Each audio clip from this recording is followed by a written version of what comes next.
Walloo vibes. Desi, kombolcha, kamisee. It's on the mic. Shamara Walloo, Desi radufte. Kombolcha ke satti qalbi ko hutte. Kamisee keessa maqaan kee ol baay'ee.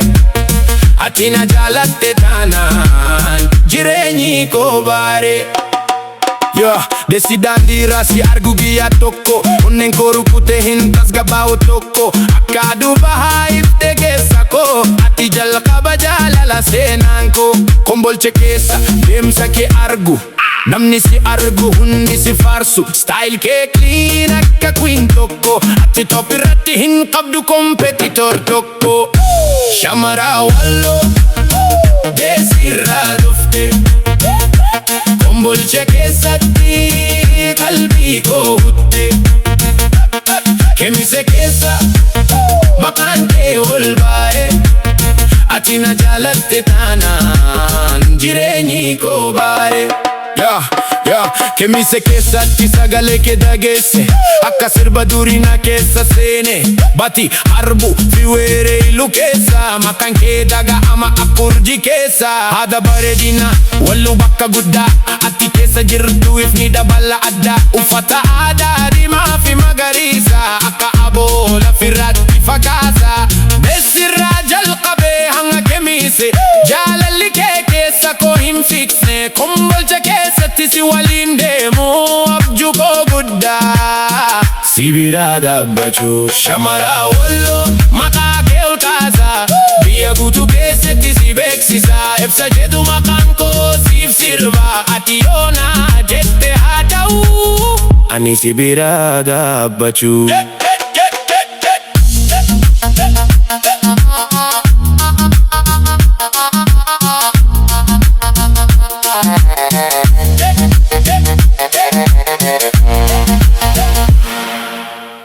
Kombolcha keessatti qalbii koo hutte. Kamisee keessa maqaan kee ol baay'ee. Ati na jaalatte taanaan jireenyi koo baare. Desi daandiirra si argu guyyaa tokko, onneen koo rukutee hin tasgabbaa'u tokko. Akka aduu bahaa iftee keessa koo, ati jalqaba jaalala seenaan koo. Kombolcha keessa deemsa kee argu, namni si argu hundi si faarsu. Style kee clean akka queen tokko, ati top irratti hin qabdu competitor tokko. Shamara Walloo, Desi irraa dhufte. Kombolcha keessatti qalbii koo hutte.